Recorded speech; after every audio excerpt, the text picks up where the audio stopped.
जय श्री कृष्णा। राधे राधे भक्त जनों, आज आप सुनेंगे सोमवार की पावन व्रत कथा और साथ में सुनेंगे आरती और चालीसा। भोलेनाथ की जय हो, भोलेनाथ की जय हो, माता पार्वती की जय हो, माता पार्वती की जय हो। एक साहूकार था जो भगवान शिव का अनाय भक्त था। उसके पास धन आए, किसी भी चीज की कमी नहीं थी, लेकिन उसकी कोई संतान नहीं थी। और वो इसी कामना को लेकर रोज शिव जी के मंदिर जाकर दीपक जलाता था। उसके इस भक्ति भाव को देखकर एक दिन माता पार्वती ने शिव जी से कहा कि प्रभु, यह साहूकार आपका अनय भक्त है, इसको किसी बात का कष्ट है तो आपको उसे अवश्य दूर करना चाहिए।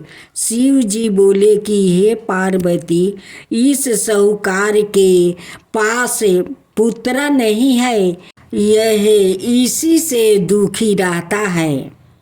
माता पार्वती कहती है कि हे ईश्वर, कृपा करके इसे पुत्र का वरदान दे दीजिए। तब भोलेनाथ ने कहा कि हे पार्वती, साहूकार के भाग्य में पुत्र का योग नहीं है। ऐसे में अगर इसे पुत्र प्राप्ति का वरदान मिल भी गया तो वो केवल 12 वर्ष की आयु तक ही जीवित रहेगा। यह सुनने के बाद भी माता पार्वती ने कहा कि हे प्रभु, आपको इस साहूकार को पुत्र का वरदान देना ही होगा। अनाथ भक्त क्यों आपकी सेवा पूजा करेंगे। माता के बार बार कहने से भोलेनाथ ने साहूकार को पुत्र का वरदान दे दिया, लेकिन यह भी कहा कि वो केवल 12 वर्ष तक ही जीवित रहेगा। साहूकार यह सारी बातें सुन रहा था, इसलिए उसे ना तो खुशी हुई और ना ही दुख। वो पहले की तरह भोलेनाथ की पूजा अर्चना करता रहा। उधर सेठानी गर्भवती हुई और 9 महीने के बाद एक सुंदर सा बालक की प्राप्ति हुई।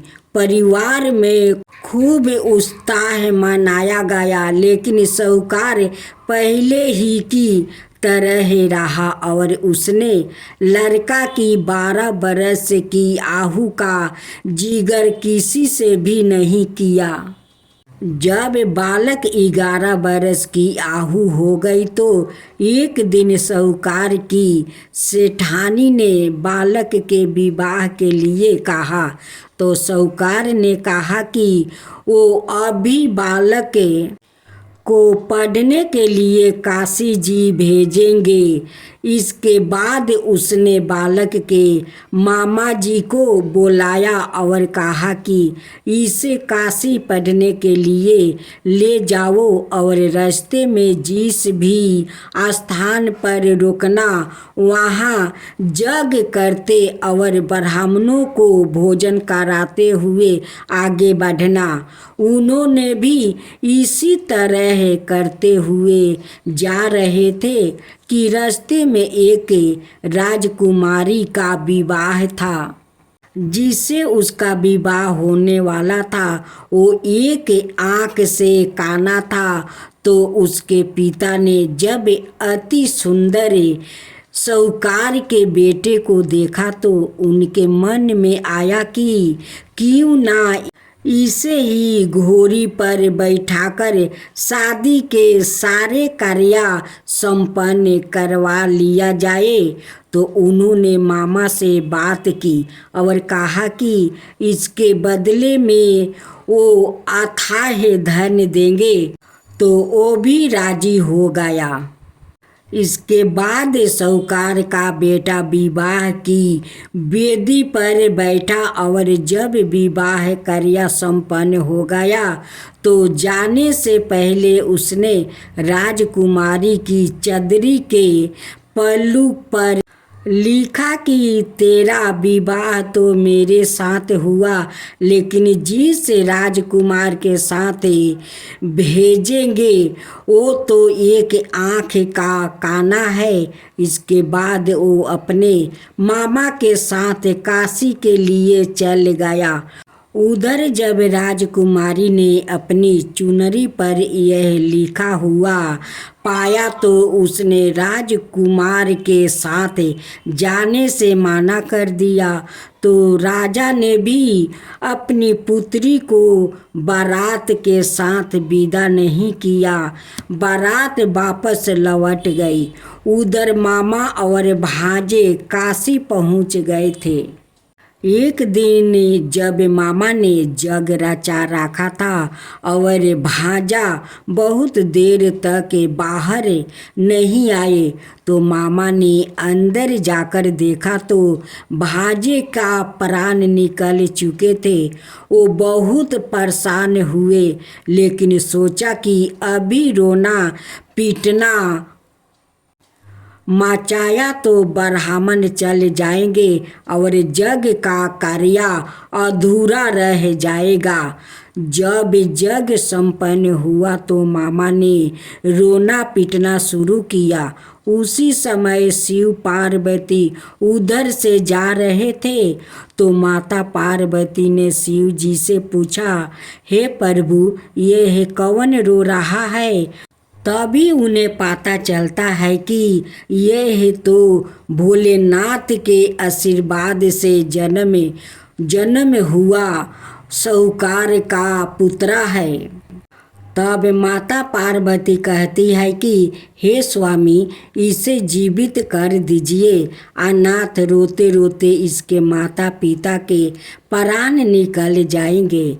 तब भोलेनाथ ने कहा कि हे पार्वती, इसकी आहु इतना ही थी सो वो भोग चुका है, लेकिन माँ के बार बार आग्रह करने पर भोलेनाथ ने जीवित कर दिया। लड़का ओम नमः शिवाय करते हुए उठा और मामा भांजे दोनों के ईश्वर को धन्यवाद दिया और अपनी नगरी की ओर लौटा। रास्ते में वही नगर पारा और राजकुमारी ने उन्हें पहचान लिया। तब राजा ने राजकुमारी को साहूकार के बेटे के साथ बहुत सारे धन धनाये के साथ विदा किया। उधर साहूकार और उसकी पत्नी छत पर बैठे थे। उन्होंने यह प्रण कर रखा था कि यदि उनका पुत्र सकुशल ना लौटा तो वो छत से कूदकर अपना प्राण त्याग देंगे। तभी लड़के के मामा ने आकर साहूकार के बेटे और बहू के आने का समाचार सुनाया, लेकिन वो नहीं माने तो मामा ने शपथ पूर्वक कहा।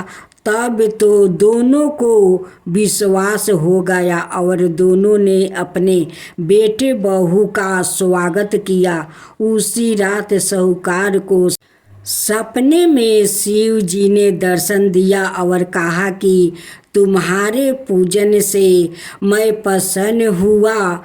इसी प्रकार जो भी व्याकृत इस कथा को पढ़ेगा या सुनेगा उसके समस्त दुखों दूर हो जाएगा और मन बचित सभी कामनाओं की पूर्ति होगी।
कोई, संकट में पूछता नहीं कोई।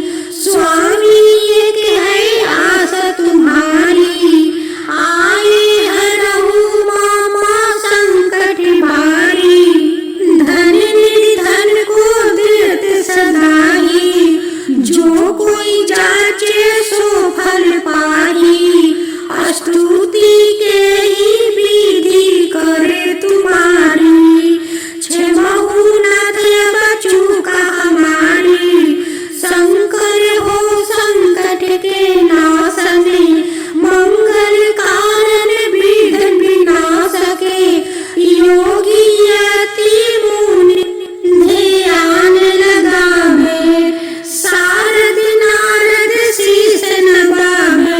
नमो नमो जय नमो शिवाय, सूर्य परमादिक पर ना पाए। जो यह पाठ करे मन लाई, तापर होते हैं प्रभु सहाई। तिनिया जो कोई हो अधिकारी, पाठ करे सो पवन हारी। पुत्रहीन कर इच्छा जोई, निर्जित शिव प्रसाद ताही होई। पंडित तेरायुदसी को लावे, ध्यान पूर्वक होम करावे। तेरायुदसी व्रत करो हरमेशा, ताके तन नहीं रहे कलेसा। धूप दीप नैवेद्य चढ़ावे, शंकर सम्मुखा पाठ सुनावे। जन्म जन्म के पाप नसावे, अंति धन शिवपुर में पावे। कहो अयोध्यासी आस तुम्हारी, जान सकल दुख हरहु हमारी। जय शिव ओमकारा, ओम जय शिव ओमकारा। ब्रह्मा विष्णु सदा शिव, अर्धगिरि धारा। एकानन चतुरानन पंचानन राजे। हंसासन गरुड़ासन, विषवाहन साजे। दो भुज चार चतुर्भुज, दस भुज अति सोहे। त्रिगुण रूप निरखता त्रिभुवन जनि मोहे। ओम जय शिव ओमकारा, अक्षरमाला वनमाला रुद्रमाला धारी। चंदन निगम सोहे, बाले शिशुधारी। ओम जय शिव ओमकारा, सीतंबर पीतंबर गंबर अंगे। सनकादिक गरुणादिक, भूतादिक संगे। करिके मध्यम कमंडलु, चक्र त्रिशूल धरिता। जगि करता जगि भरता, जगि संहारि करता। ओम जय शिव ओमकारा, ब्रह्मा विष्णु सदा शिव, जानत अविवेका। प्राण वचन में मध्य में, यह तीनों एका। काशी में विश्वनाथ विराजते, नंद ब्रह्मचारी। नित उठी भोग लगावते, महिमायति भारी। ओम जय शिव ओमकारा, तिरगुण शिव जी के आरती। जो कोई नर गावे, शिव जो कोई नर गावे। कहत शिवानंद स्वामी, मन भजत शिवानंद स्वामी। फल पावे। ओम जय शिव ओमकारा। ओम